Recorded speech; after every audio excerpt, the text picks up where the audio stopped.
ഹരിപ്പാട് UDF-ന്റെ കോട്ടയാണോ? അല്ല, ചുമ്മാ പറഞ്ഞതല്ല, കണക്കുകൾ നോക്കാം. ടോസിറ്റ് കിട്ടിയ കണക്കുകളല്ല കേട്ടോ. ഹരിപ്പാട് മണ്ഡലത്തിൽ 10 പഞ്ചായത്തുകളും ഒരു മുനിസിപ്പാലിറ്റിയും ഉൾപ്പെടെ 11 തദ്ദേശ സ്വയംഭരണ സ്ഥാപനങ്ങളുണ്ട്. ഇതിലെല്ലാം കൂടി 187 വാർഡുകൾ. അതിൽ NDA സഖ്യം നേടിയത് 27 വാർഡുകൾ, UDF നേടിയത് 83 വാർഡുകൾ, LDF വിജയിച്ചത് 69 വാർഡുകളിൽ, LDF സ്വതന്ത്ര സ്ഥാനാർത്ഥികൾ വിജയിച്ചത് 5 വാർഡുകളിൽ. ഇനി നമുക്ക് LDF UDF തമ്മിലുള്ള വ്യത്യാസങ്ങൾ നോക്കാം.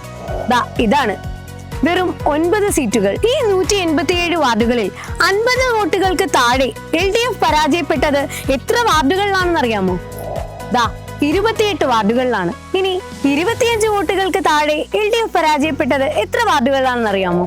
അത് 16 വാർഡുകളിലാണ്. ഇതിൽ തന്നെ 3ഉം 4ഉം 5ഉം വോട്ടുകൾക്ക് പരാജയപ്പെട്ട വാർഡുകൾ നിരവധിയാണ്. ഇതാണ് ഹരിപ്പാട് മണ്ഡലത്തിന്റെ പൊതുസ്ഥിതി.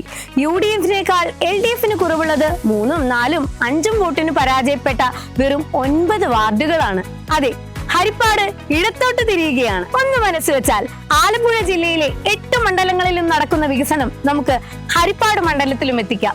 എന്നാ പിന്നെ നമ്മൾ ഒരുമിച്ച് അങ്ങ് ഇറങ്ങുമല്ലേ?